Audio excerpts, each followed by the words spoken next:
دلته د مړ سره ناست د لومړی د انډیم ملګري مېلمانه د هغو ډېر په ودانۍ کوو چې هغه دلته مړ سره راغلو مړ سره په دې غم کې شریک دي او دلته ناست مړ سره د انګلیسه د فضیلت ناصر بیټیایي رهنما مجید ناصر او پلار فال او دلته نو د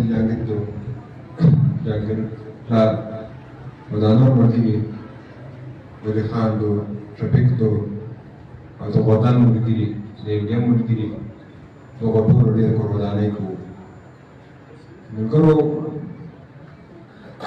مجلس ټولو ته معلوم دی چې مطلب دا کیسې کومې روانې دي نو دا په دې حواله سره موږ سره دلته دا دوه کسان مداخله کوي دا درېیم کس هم په دې کې شهید شوی دی د لومړی شهید شوی دی دا د سی ټي ډي والا او دا هم باید موږ په دې غونډه کې یاد کړو ولې سی ټي ډي زموږ خلک دي دغو کې زموږ سره کسان دي دا هم د دې جنګ متاثره شوي دي مجلس دا رقم داسې هغه رقم حالات جوړوي هغه رقم جنګ راته پل شوی ده د کبرنای کې تپل شوی یو ځل بیا په دې وطن باندې د کمانډر پرسنټ خبره کوي یا پی ټي ایم ورلان کسان چې کوم خبره کوي چې دلته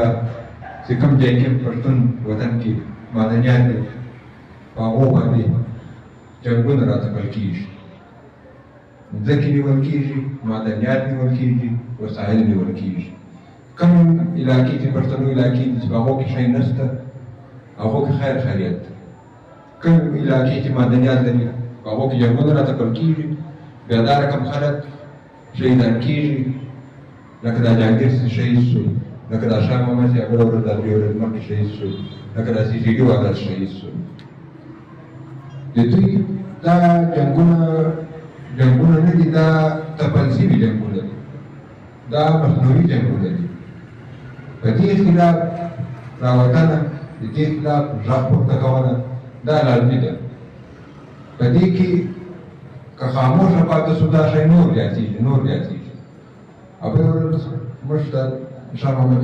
شهید شو دغه باره کې بله ورځ هم راوتېرول الپاټي ځوانان راوتېرول دغه الپاټي یو ورځ مخکې موږ هم راوتېرول سپاهي قیادت د ابنایي خلک دا ټول راغلي وو نو د ابنایي واجبانو کامیاب ما تاسو ته کیسې مې تاسو ټول دري تاسو څه یاست مطلب د دې حل څه شی دی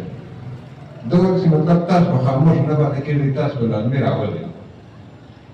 نو په دغه سیسټم کې دا غونډه چې انسان جوړه کړې ده ډېر کور ودانۍ کوو دا هم د دې یو سلسلې یوه کړۍ ده دا هم لازمي شی ده هغه هم لازمي شی ده دا هم لازمي شی ده په دې کې درېدنه پکار ده او کلک درېدنه پکار ده ارنایي کې چې دا کیسې ویسې راغلې دا رقم کیسې چې وکړې دماکې چې وکړې خلک پکې مړه شول خالقداد بابر شهید شو هلته دا رقم حالات جوړ وو چې 5 بجې 6 بجې بعد څوک نه شوی راوتلی خو دا شی چې د هغو تر ومنل شو هم لکه دا دغې باندې چې نن سبا دوی راته ویلي د چا راته ویلي دي پوج راته ویلي دي افسي راته ویلي دي دا بریګیډیر چې دا په هغه ټایم په ارنایي کې دغه کې جوړې کېدلې وو دا لومړی کې ناست ده دا واضح خبرې موږ دا په ډاګه باندې دا څه پټې خبرې نه دي دا جنګونه په موږ راتپل شوي دي په ارنایي کې ګډ سره دا شی ورسره ملام شوی دی چې مطلب دا ټیکس ورسره ملام شوی دی لیکن ارنایي کې حالات برابر شوي نه دي برابر شوي کاروبار تباه کونه د پښتنو معیشت تباه کونه د افغانانو معیشت تباه کونه دا په ایجنډې سره ده تاسو په دې باندې هم سوچ وکړئ چې د دې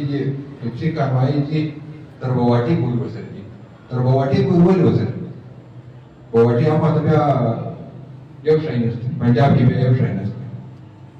بواټي هم ماته پاکستان د بواټي رځي خو بیا پاکستان نه ده دا موږ نه یایو دا د دوی دغه عمل ورسره راشي دا جنګونه چې په علاقه باندې امن نه وي کاروبار نه کېږي جنګ د دوی کاروبار جنګ نه وي د دوی کاروبار نه چلېږي دا خلک چې کوم په دې کې شهیداتي وي د سی ټي ډي والا ده که شاه محمد ده که جهانګیر ده دا د دغو جنګو دا د دوی د ګټې لپاره دي دا د ځان د ګټې لپاره دوی خلک په دې کې دغه کوي کومې کاروایانې شوي دي کوم دغه شوي دي یو سم نه دي شوي بس راشه FIR وکړه، راشه سړی له نوکرۍ سسپینډ نه کړه.